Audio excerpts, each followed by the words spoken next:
6వ అధ్యాయం, హెబ్రీయులకు రాసినటువంటి పత్రిక 6వ అధ్యాయం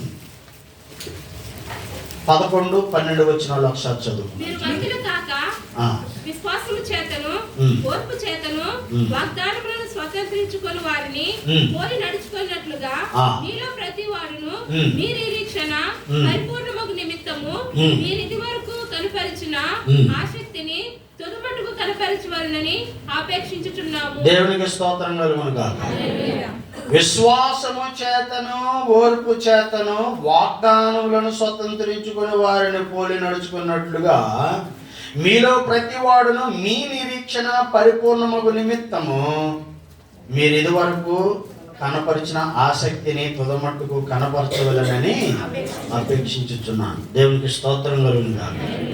2025లో మీరు ఎటువంటి ఆసక్తి అయితే దేవునిలో చూపించారో అలాగనే మీ నిరీక్షణ పరిపూర్ణమయ్యేటంత వరకు కూడా మీలో ఉన్నటువంటి దేవుని యందు కలిగి ఉన్నటువంటి నిరీక్షణ, దేవుని యందు కలిగి ఉన్నటువంటి ఓర్పు, దేవుని యందు కలిగి ఉన్నటువంటి విశ్వాసం, వీటినన్నిటినీ కూడా దేవుడు పరీక్షిస్తూ ఉన్నాడు. అందుకని అంటాడు, విశ్వాసము చేత ఓర్పు చేతను. అంటే వాగ్దానాలను స్వతంత్రించుకోవాలని అంటే విశ్వాసము కావాలి, ఓర్పు కావాలి. దేవునికి స్తోత్రం కలుగును గాక. హల్లెలూయా. అబ్రహాముకి శారాకి దేవుడు వాగ్దానం చేశాడు. అబ్రహాంకి విశ్వాసం ఉంది, శారాకి ఓర్పు లేదు.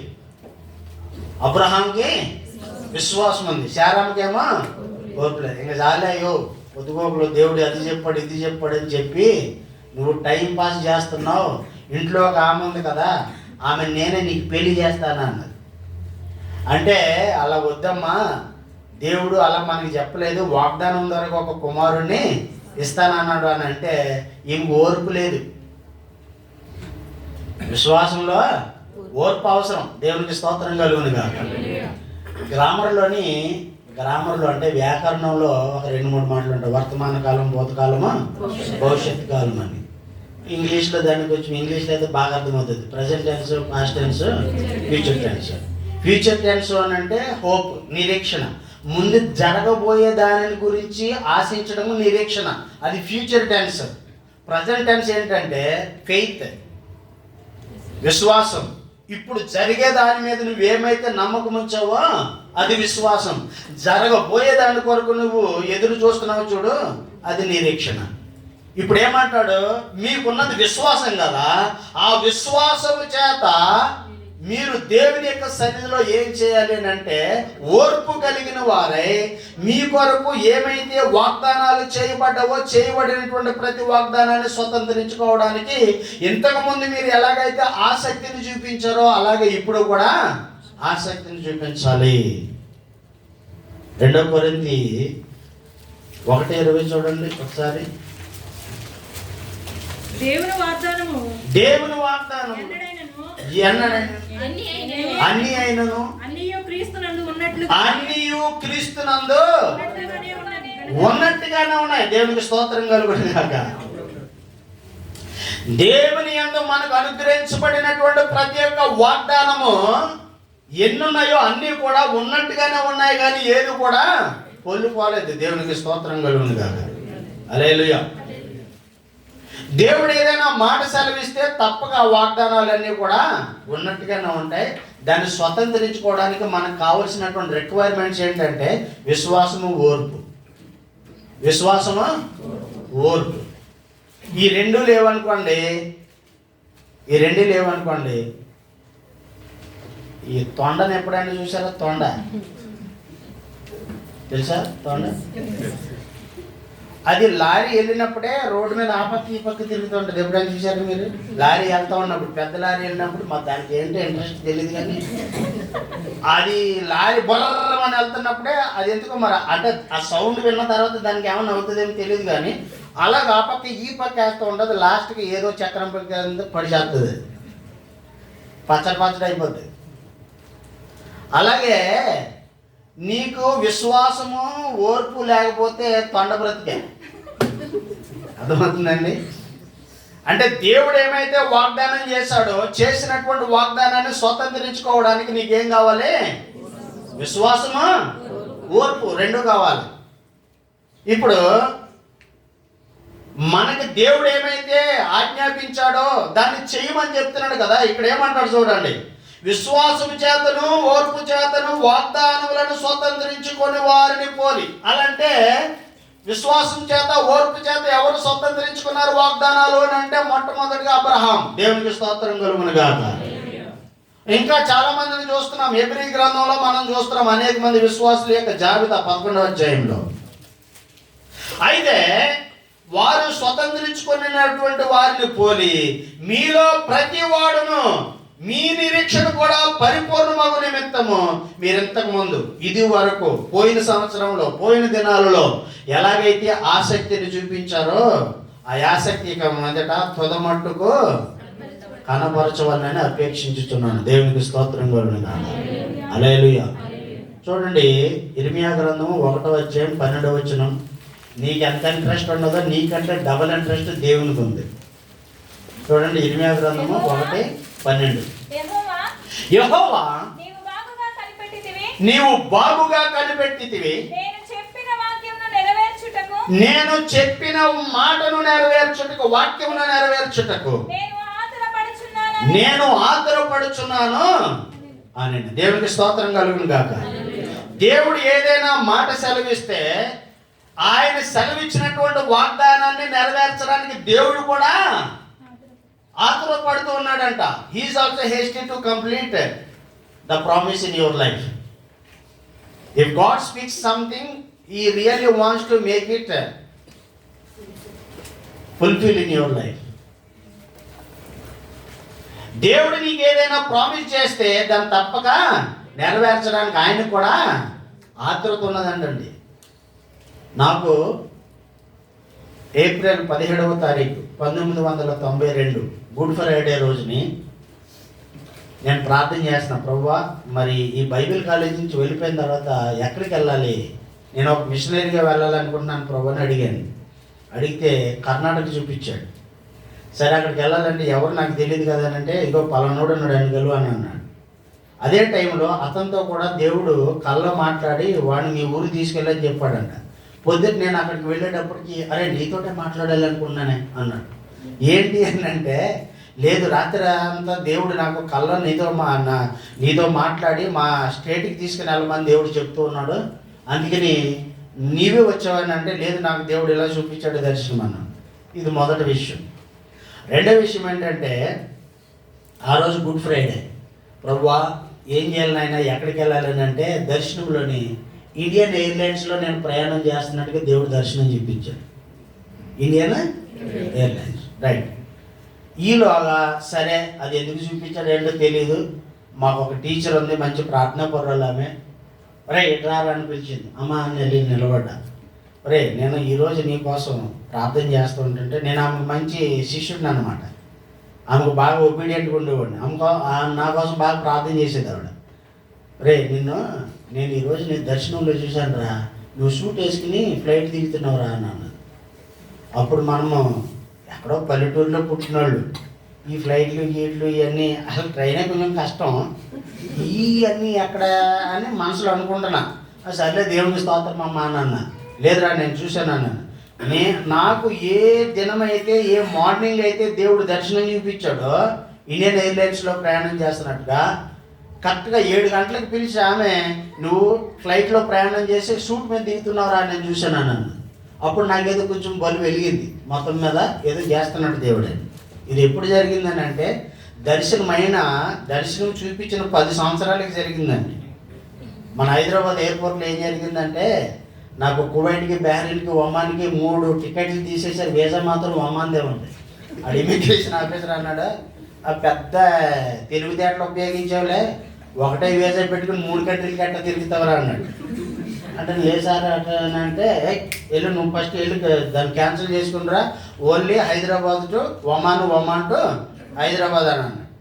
ఈలోగా ఆ ట్రావెల్ ఏజెంట్కి బాబుగాని ఎస్టేట్ మన ఇది హైదరాబాద్, అక్కడికి వెళ్ళి ట్రావెల్ ఏజెంట్ దగ్గరికి వెళ్ళి, సార్ ఇలా కొంచెం టికెట్ మార్చే ఉండండి, ఈ టికెట్ డబ్బులు రిఫండ్ అవ్వాలంటే మాకు కష్టం సార్, ఇప్పుడు మాకు అది అని అన్నాడు. సార్ నేను ఇలా పాస్టర్ నేను వెళ్ళాలి, ఇదిగో హ్యాండ్ బిల్ చూడండి, ఫంక్షన్ ఉంది అక్కడ, నేను గెస్ట్ స్పీకర్ని అట్టట్టుగా అంటే ఆ పక్క ఈ పక్క చూసి వాళ్ళు కంప్యూటర్ అంతా చెక్ చేసి, సరే ఇండియన్ ఎయిర్లైన్స్లో ఒకే ఒక టికెట్ ఉంది, వెళ్తారా అని అన్నాడు. సచ్చినోడి పెళ్ళికి వచ్చిందే, ఇంకా డబ్బులు రావన్నాడు కదా, ఇంకా సర్లే ఇప్పుడు అదే వద్దనండి, ఇంకా అది కూడా పోద్దులే అని చెప్పి చేశారని అన్న. అనేటప్పటికి తీరా ఆ టికెట్ తీసుకుని ఆ వారంలో మొత్తము ఏది గణపతి పండుగ తర్వాత మొహరం తర్వాత మన గుడ్ ఫ్రైడే ఉన్నాయన్నమాట. సోమవారం మంగళవారమే వర్కింగ్ డేస్ ఇమిగ్రేషన్కి, తర్వాత ఇంకేం దొరకదు. ఆ మంగళవారం వెళ్ళి ఇమిగ్రేషన్ చేయించుకున్న తర్వాత మొత్తం మీద అంటే నేను షార్ట్ చేస్తున్నాను ఎందుకంటే టైం లేదు. వచ్చిన తర్వాత గుడ్ ఫ్రైడే ఆరాధన ముగించుకుని ఎయిర్పోర్ట్కి వెళ్ళాం. ఎయిర్పోర్ట్కి వెళ్ళిన తర్వాత మనం కారులోకి వెళ్ళేమి రాలేదండి, స్కూటర్ మీద. మా అన్నయ్య తీసుకుని వెళ్ళి కరెక్ట్గా ఎయిర్పోర్ట్ లోపలికి ఏదో వెళ్ళేదానికి పసక్ మన పంచర్ అయిపోయింది బండి. ఒరే ఇది పంచర్ అయిపోయింది, వెళ్ళిపోరా అన్నాడు. సరే వెళ్ళిపోయిన తర్వాత ఆయన బండి రిపేర్ చేసుకుని ఆయన వెళ్ళిపోయాడు. ఇమిగ్రేషన్ అయిపోయిన తర్వాత లోపలికి వెళ్ళి కూర్చున్న తర్వాత మన తెలుగు ఆవిడ ఎవరో పాపం, ఏమన్నా మీరు తెలుగా అన్నారు. అమ్మా ఈ ఫేసు ఈ కలర్ చూస్తే నీకు అర్థం కావట్లేదు అన్నాను. ఏమ్మా అన్నాను. నేను ఒక్కదాన్ని వెళ్తున్నానండి, నీ పక్కన కూర్చోవచ్చా అన్నాను. దానికేముందన్నా అని. తర్వాత నన్ను అడిగింది, మీరు ఇదే ఫస్ట్ స్టాండ్ అన్నాను. ఎందుకంటే మనకి కొంచెం బిత్తర చూపులు చూస్తున్నాం, ఫ్లైట్ కొత్త కదా. నేను ప్రార్థన చేసుకుంటున్నాను, ప్రభువా టేకాఫ్లో ల్యాండింగ్లో కొంచెం సాయం చేయి, ఎందుకంటే ఎగిరేటప్పుడు దిగేటప్పుడు డేంజర్ అంట కదా అని అట్లా ప్రార్థన చేసుకుంటున్నాం మనసులో. అప్పుడు దేవుడు అన్నాడు, నాయనా నేను నీకు 1992లో ఏప్రిల్ 17కి ఇండియన్ ఎయిర్లైన్స్లో ప్రయాణం చేస్తున్నట్టుగా చూపించాను, గుర్తుందా అని అన్నాడు. అవును ప్రభా. నువ్వు ఎదులో ఉన్నావు అన్నాడు. Indian airlines. ఏ రోజు చూపించాను? గుడ్ ఫ్రైడే రోజు. మరి ఈరోజు ఏ రోజు? Good Friday. ఎదులో కూర్చున్నావు? Indian airlines. కాబట్టి నువ్వు వెళ్ళట్లేదు, నేను తీసుకుని వెళ్తున్నాను. దేవుడికి స్తోత్రం. హల్లెలూయా, హల్లెలూయా. ఇక్కడ కూర్చున్నటువంటి మీ అందరికి ఒక మాట చెప్తున్నా, మీరు ఊరికి ఇక్కడికి వచ్చి కూర్చోలేదండి. మీ విషయంలో దేవుని ఏదో ఒక ఉద్దేశం ఉంది. మీరు అనుకుంటున్నారు మేము ఏదో కష్టపడి వచ్చాము ఇక్కడికి బ్రతుకు తెరువు కోసం అని మీరు అనుకుంటున్నారు, కానీ దేవుడు ఏదో ఒక ఉద్దేశంతో మీ కుటుంబాలని పోషించుకోవడానికి మీ కుటుంబాల్లో మిమ్మల్ని ఎన్నుకుని ఈ ప్రాంతం తీసుకొచ్చి ప్రభు మిమ్మల్ని బలపరుస్తున్నాడు. దేవుడికి స్తోత్రం. నమ్ముతున్నారా? దేవుడికి స్తోత్రం చెప్పండి. హల్లెలూయా, హల్లెలూయా. దేవుడు ఉద్దేశం లేకుండా మీరు ఇక్కడికి రాలేదు, కానీ ఆ యొక్క వాగ్దానాన్ని స్వతంత్రించుకోవడానికి నాకు 10 సంవత్సరాలు పట్టిందండి. ఎన్ని సంవత్సరాలు? మరి ఓపిక ఉండాలా. నేను ఇంకా ఎక్కలేదు ప్రభా, ఇండియన్ ఎయిర్లైన్స్ ఎలా ఉంటుందని నేనేం అడగలేదు, అసలు అది గుర్తే లేదు నాకు. కానీ దేవుడు తీసుకెళ్ళాడు. అందుకని దేవుడు ఇక్కడ ఏమంటాడంటే, ఆయన ఒక మాట సెలవిస్తే, ఒక వాక్యం సెలవిస్తే తప్పనిసరిగా ఆయన నెరవేరుస్తాడు. ఆయన నమ్మకస్తుడు. మాట సెలవిచ్చాడంటే మాటనే నెరవేర్చడానికి నమ్మకస్తుడు. సరే, ఇప్పుడు ఒక విషయాన్ని మీతో హెచ్చరించాలని అనుకుంటున్నాను. ఇంకొక శారీరక సంబంధమైనటువంటి ఆశీర్వాదాలు ఉన్నాయి, లేవని కాదు. కానీ మీ కుటుంబం నిమిత్తము ఒక వాగ్దానాన్ని దేవుడు ఏమంటున్నాడు చూడండి. అపోస్తుల కార్యాలు 16:31 ఏమంటున్నాడు? అపోస్తుల కార్యాలు 16:31. అందుకు వారు ప్రభువుని యేసునందు విశ్వాసం ఉంచుము, అప్పుడు నీవును నీ ఇంటి వారును రక్షణ పొందుదురని చెప్పి అతనికిని అతని ఇంటిలో ఉన్న వారందరికిని దేవుని వాక్యం బోధించిరి. దేవునికి స్తోత్రం. ఇప్పుడు వరకు మన సాక్ష్యాలు ఎలా ఉంటాయంటే, ఇల్లు కట్టుకున్నామంటే దేవుని స్తోత్రం, పిల్లోడికి డ్రైవింగ్ లైసెన్స్ వచ్చింది దేవునికి స్తోత్రం, మాకు శాలరీ ఇంక్రిమెంట్ అయింది దేవునికి స్తోత్రం, ఇంటికాడ పిల్లలకి పెళ్లిళ్ళు చేసాము దేవునికి స్తోత్రం. అంటే మన సాక్ష్యాలన్నీ ఇలా ఉంటాయి. కానీ నేను కన్నీటి ప్రార్థన చేసినందుకు దేవుడు నా ప్రార్థన ఆలకించి నా కుమారునికో నా కుమార్తెకో నా కోడలకో రక్షణ ఇచ్చారు, ఇంటికాడ నమ్మి బాప్తిసం తీసుకున్నారని సాక్ష్యాలు ఎప్పుడని చెప్పామా?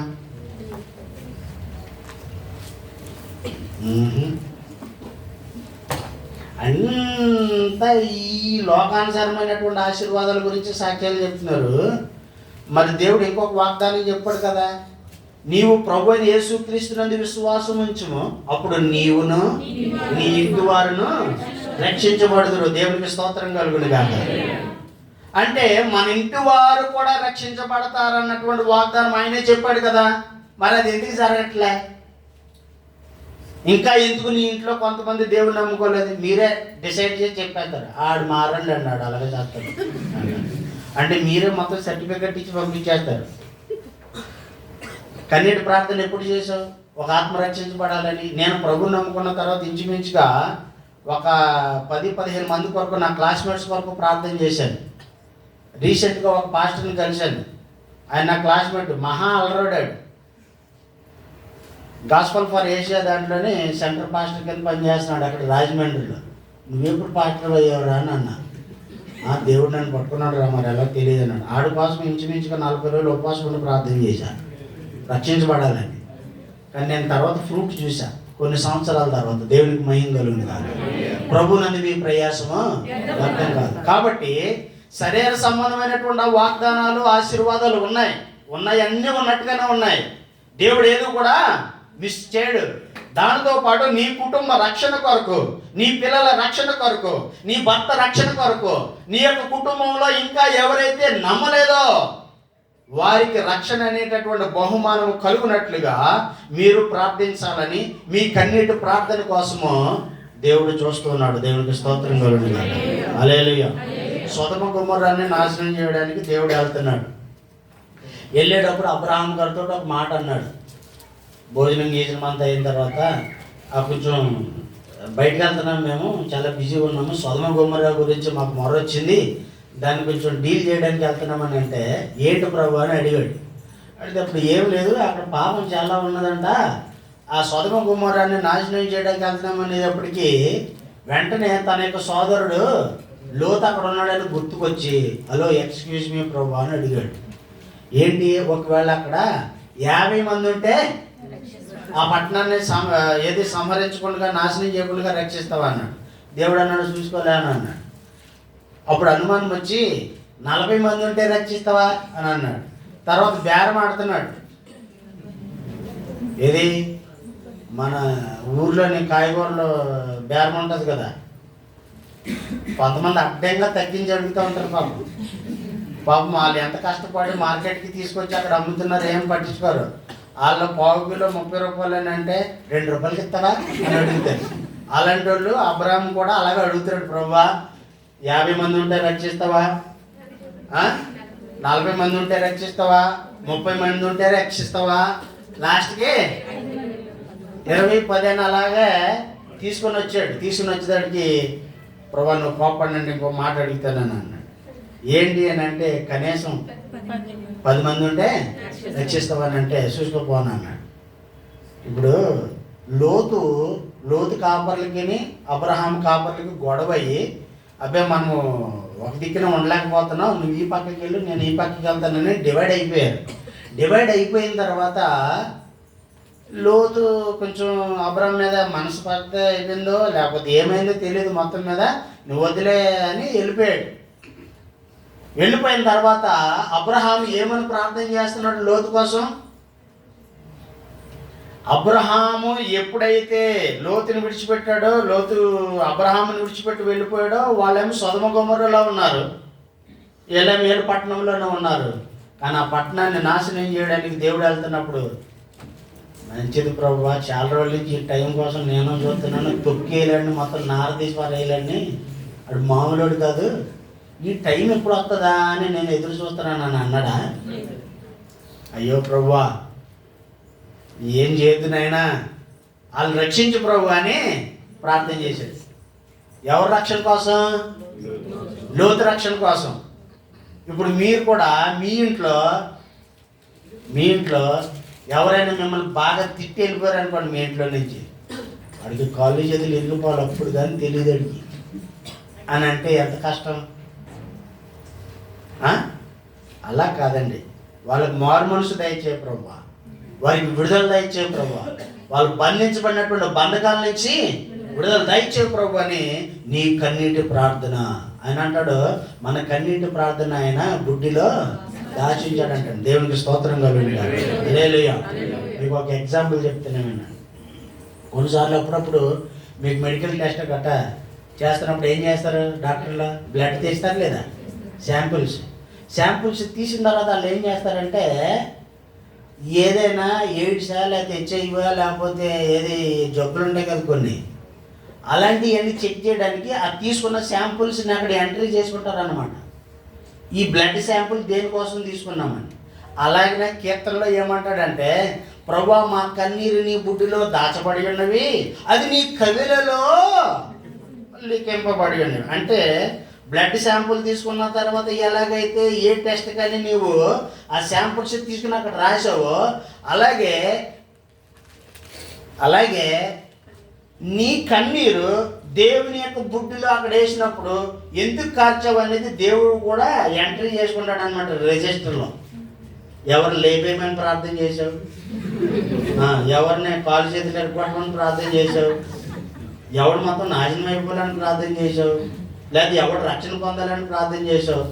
ఒకవేళ అలాంటి నెగటివ్ ప్రార్థన చేసావు అనుకో, నీ కన్నీళ్ళన్నీ కూడా వేస్ట్. ఏం పెద్ద పవర్ఫుల్ ఉండవు, కానీ లిస్టులో మాత్రం ఎంట్రీ ఉంటుంది, ఇందుకోసమే శాంపుల్స్ తీసుకున్నామని.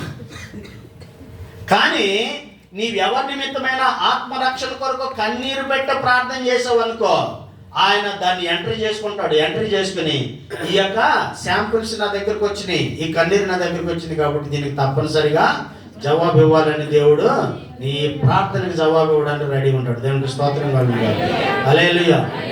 ప్రార్థన పారాసిటమాల్ లాంటిది, కన్నీరు ప్రార్థన యాంటీబయాటిక్ లాంటిది. దేవునికి స్తోత్రం. అర్థమైందా? మామూలు జ్వరం వస్తే 3 రోజులు పెనాడాల్ ఇచ్చి పంపించేస్తాడు డాక్టర్. తగ్గట్లేదు అనుకోండి, దానికి ఏమిస్తాడు మళ్ళీ? యాంటీబయాటిక్. మామూలు ప్రార్థన చేస్తే ఏమో ప్రార్థన ఆలకించబడలేదని ఏమన్నా నువ్వు కన్నీటి ప్రార్థన చేసావు అనుకోండి, యాంటీబయాటిక్ పడ్డది అనుకోండి, దెబ్బకు మళ్ళీ ఆన్సర్ రావాల్సిందే. దేవునికి స్తోత్రం. హల్లెలూయా, హల్లెలూయా. అర్థమవుతుందమ్మా అందరికీ?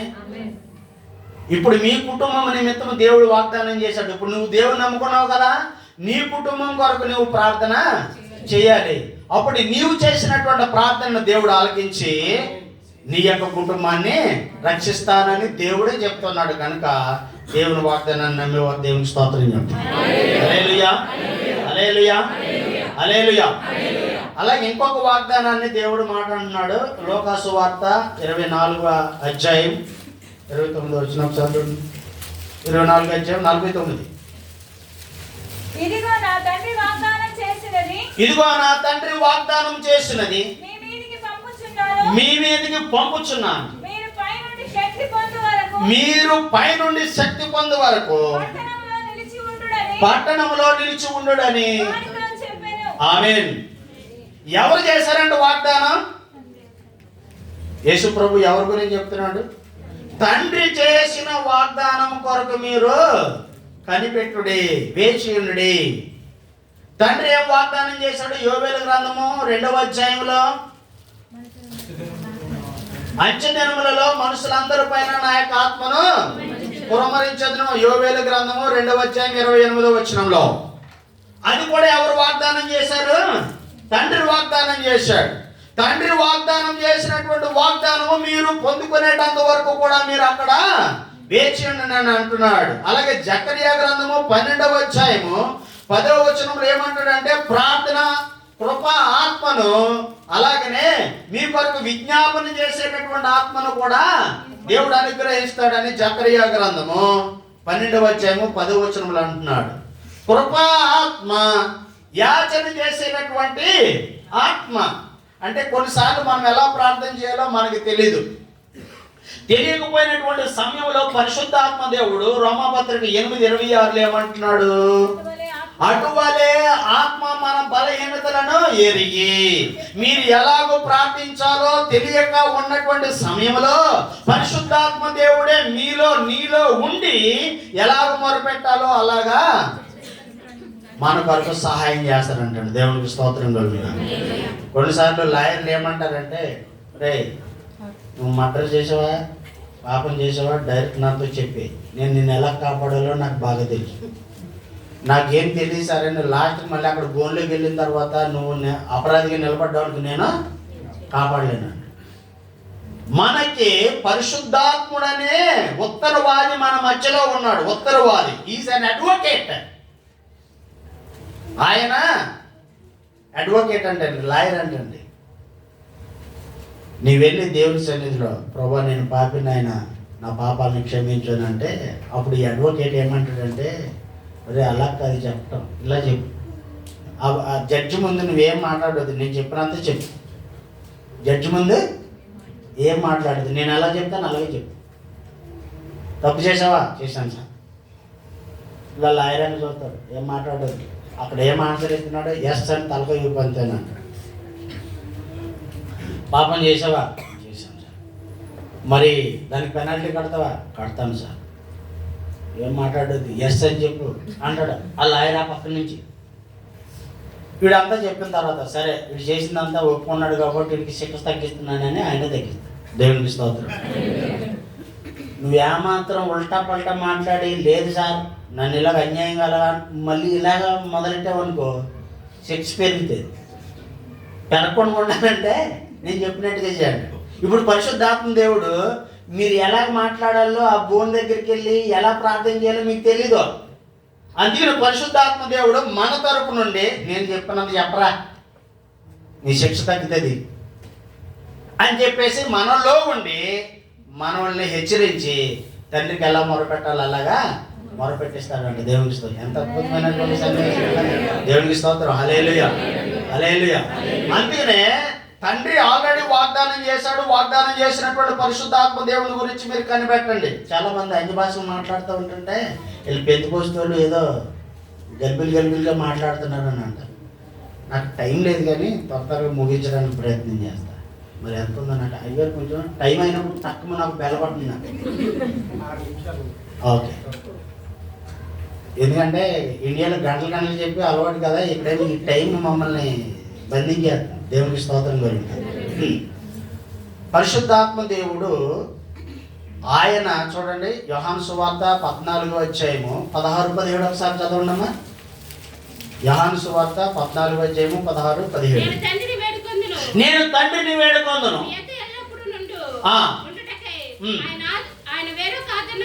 మీతో ఎల్లప్పుడూ ఉండుటకు ఆయన వేరొక ఆదరణకర్తను మీ కొరకు పంపించును. ఆయన సత్య స్వరూపియకు ఆత్మను మీకు అనుగ్రహించును. లోకం ఆయన చూడదు, ఆయన ఎరగదు, కనుక ఆయన యందు పొందనేరదు. మీరు ఆయనను ఎరుగుదురు. ఆయన మీతో కూడా, జాగ్రత్తగా వినండి ఇక్కడ పాయింట్, ఆయన మీతో కూడా నివసించును, మీతో కూడా ఉండును, మీలో చెప్పండి, నాతో నాలో. ఏ డౌటా? నాతో నాలో. ఆయన ఎప్పుడు మనలో ఉండి మనతో ఉండి ఆయన సర్వ సత్యంలోనికి మనల్ని నడిపిస్తాడో అప్పుడు నీతి ఏది, దుర్నీతి ఏది, పాపం ఏది, పాపం ఏది ఏ కార్యం చేయాలి, ఏ కార్యం చేయకూడదు, ఏ నిర్ణయం తీసుకోవాలి, ఏ నిర్ణయం తీసుకోకూడదు అన్నటువంటి విషయాల్ని పరిశుద్ధాత్మ దేవుడు నేర్పిస్తాడు. అందుకనే పరిశుద్ధాత్మ దేవుణ్ణి మనం అర్థం చేసుకోలేనంతసేపు మనకు తోడు ఎవరో కూడా ఉండరండి. అందుకనే ఆఖరి ఒక మాట చూడండి, 1 కొరింథీ 14వ అధ్యాయము 2-3 వచనాలు. 1 కొరింథీ 14:2-3 వచనాలు. ప్రేమ కలిగి ఉండుటకు ప్రయాసపడుడి, ఆత్మ సంబంధమైన వరములను ఆసక్తితో అపేక్షించుడి, విశేషంగా మీరు ప్రవచన వరం అపేక్షించుడి. ఎందుకనగా భాషతో మాట్లాడువాడు మనుష్యులతో కాదు దేవునితో మాట్లాడుచున్నాడు. మనుష్యుడెవడును గ్రహింపడు గాని ఆత్మ వలన మర్మములను పలుకుచున్నాడు. దేవునికి స్తోత్రం కలుగును గాక. ఈ పరిశుద్ధాత్మ గురించి ఇప్పుడు తెమ్మదులండి చెప్పాలంటే ఇది ఒక పెద్ద సబ్జెక్ట్ ఇది, కానీ జస్ట్ మీకు అట్లా ఇది పచ్చడి తగిలిస్తున్నాను అన్నమాట. దేవునికి స్తోత్రం. హల్లెలూయా. ఆవకాయ పద్ద అల్లా నంచుకున్నట్టుగా ఈ పరిశుద్ధాత్మ దేవుడు ఈ వాగ్దానం కోసం మీరు వేచి ఉండండి. పాస్టర్ గారే పొందుకోవాలా, వాళ్ళే అన్య భాషలు మాట్లాడాలా, వాళ్ళే ప్రవచించాలా?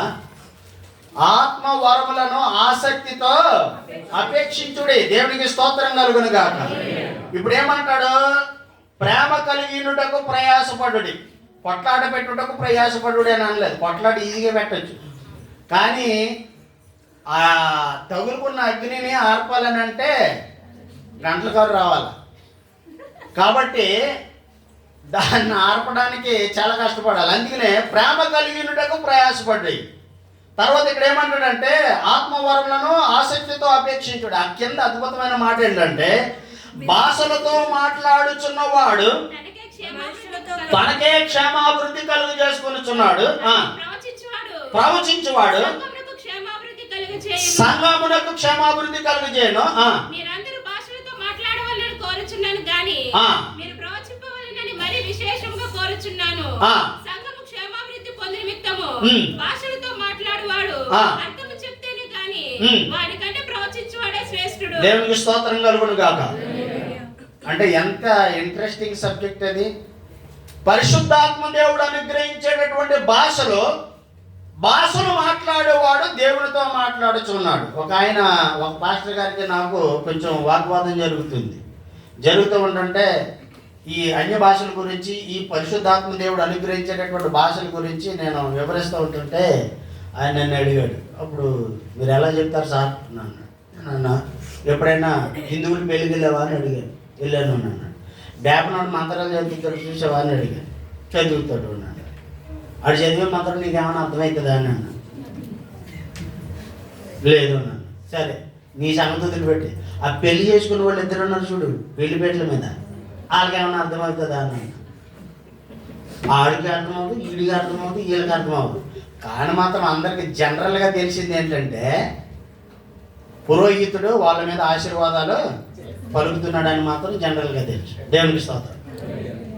అలాగనే భాషలతో మాట్లాడేవాడు తన యొక్క ఆత్మాభివృద్ధి అంటే బ్యాటరీ రీఛార్జింగ్ అనమాట అండి, తనకి క్షేమం కలుగ చేసుకుంటున్నాడు. అదే పరిశుద్ధాత్మ ద్వారాగా అభిషేకించబడి ప్రవచించేవారు సంఘ క్షేమాభివృద్ధి నిమిత్తము ప్రవచిస్తున్నారు. కాబట్టి భాషల్ని కించపరిచి ఎవరో కూడా మాట్లాడదు, ఎందుకంటే పరిశుద్ధాత్మ దేవుని యొక్క భాష అది. కాబట్టి ఆ పరిశుద్ధాత్మ దేవుని యొక్క భాషను గౌరవించండి. ఒకవేళ నీకు రాలేదా ప్రభుని అడిగితే దేవుడు ఇస్తాడు. ఇచ్చినప్పుడు నీకు తెలియకుండానే మర్మాలు దేవుడు బయలుపరుస్తూ ఉంటాడు, దర్శనాలు చూపిస్తూ ఉంటాడు, ఆ యొక్క వాక్కు ద్వారా అనేక మందిని బలపరుస్తూ ఉంటాడు. కనుక ఈ వరమును కూడా మీరు అపేక్షించండి అని అంటున్నాడు. దేవునికి స్తోత్రం. శరీరకు సంబంధమైనటువంటి ఆశీర్వాదాల గురించి ఒక పక్కన పెట్టిన వాగ్దానాల గురించి నువ్వు అడగకపోయినా ఇస్తాడు, అడగకపోయినా దేవుడు ఇస్తాడు. పిల్లోడు మాట వినకపోయినా పిల్లోడు మాట వినకపోయినా తల్లిదండ్రులు అన్నం పెడతారా లేదా? అలాగే ఈ ఆశీర్వాదాలు అన్నీ ఉంటాయి. కానీ నువ్వు అడగవలసింది నీ యొక్క కుటుంబ రక్షణ కొరకు, వాగ్దానాన్ని స్వతంత్రించుకోవడానికి కన్నీటి ప్రార్థన చేయి. రెండోది పరిశుద్ధాత్మ వరముల కొరకు, దేవుని యొక్క కృప కొరకు, పరిశుద్ధాత్మ నడిపింపు కొరకు, ఆ వాగ్దానం ఏమైతే దేవుడు చేశాడో ఆ వాగ్దానం కొరకు వేచి ఉండి నిరీక్షణతో కనిపెట్టి ప్రార్థన చేయి. ఈ కొత్త సంవత్సరంలో నూతన కృప మనందరికి అనుగ్రహించబడాలని మనకి ఆత్మ ప్రాణ శరీరము దేవునికి అప్పగించుకుందాం. యేసుక్రీస్తు యొక్క కృప మీ అందరికీ, మీ ఆత్మలకు, మీ కుటుంబాలకు తోడే నడిపించుకుందాం. ఆమేన్. Thank you. ప్రార్థించుదాం. మహిమ కలిగినటువంటి తండ్రి దేవానికి స్తోత్రాలు. అందరూ కూడా ఒకసారి లేచి నిలబడదామా? ప్రభువా మీకు వందనాలు తండ్రి. యేసయ్యా యొక్క సమయంలో శరీర సంబంధమైనటువంటి ఆశీర్వాదాల గురించి ఆల్రెడీ మీరు చెప్పారు, ఇచ్చారు, నడిపించారు. మీకు వందనాలు తండ్రి. ఇదిగో నాయన మా కుటుంబాల కొరకు కూడా నువ్వు వాగ్దానం సెలవిచ్చావు. ఇదిగో నీవు ప్రభువైన యేసుక్రీస్తునందు విశ్వాసం ఉంచినప్పుడు నీవును నీ ఇంటి వారు రక్షించబడుదురని అన్నావు నాయన. ఇంకా మా కుటుంబాలు అనేక మంది రక్షించబడకుండా నరకానికి వెళుతున్నారు నాయన. వారి కొరకు కన్నీటి ప్రార్థన చేసినప్పుడు ఆ కన్నీటి ప్రార్థన నీ బుడ్డిలో దాచబడి ఉన్నప్పుడు తండ్రి దాన్ని నీవు జ్ఞాపకం చేసుకుని ప్రభువా మా కన్నీటి ప్రార్థన ద్వారా మా కుటుంబాన్ని కనికరిస్తావని నీ వాగ్దానం సెలవిస్తుంది ప్రభువా. మీకు స్తోత్రాలు. ఈ సమయంలో ఇదిగో ప్రభువా అలాంటి వారు ఎంతమంది అయితే మా కుటుంబాల్లో నాయన కుమార్తెలు, కుమారులు, తండ్రి, తల్లిదండ్రులు, అన్నదమ్ములు, అక్క చెల్లెండ్రులు, అత్త కోడళ్ళు ప్రభువా ఎంతమంది అయితే ఉన్నారో ప్రతి ఒక్కరిని జ్ఞాపకం చేస్తున్నాండి అయ్యా. ఎంతో ప్రయాసపడి ఇక్కడ కష్టపడి రావడానికి నాయన ప్రభువా సహాయం చేసా. వీరు కష్టపడుతున్నటువంటి నాయన ప్రభు యొక్క పనుల్లో కనికరం చూపించండి. అలాగే పరిశుద్ధాత్మను కూడా ప్రతి ఒక్కరికి అనుగ్రహించండి. నీ యొక్క ప్రభు పరిశుద్ధాత్మ నడిపింపు మాలో, నాలో, మా అందరితో వచ్చి నడిపించి అద్భుతం చేయమని ప్రార్థన చేస్తున్నాను. ఆ వాగ్దానాన్ని కూడా స్వతంత్రించుకొని నీ మహిమను రుచి చూడడానికి ప్రతి ఒక్కరి పని నీ ఆత్మను ప్రమరించండి ప్రభువా. Let the fire of the Holy Ghost come upon these people in the name of Jesus. యేసు పరిశుద్ధ నామములో దేవుని యొక్క పరిశుద్ధాత్మ తాకిడి ప్రతి ఒక్కరికి యేసు నామములో కలుగునుగాక. ప్రతి ఒక్కరికి పరిశుద్ధాత్మ నడిపింపు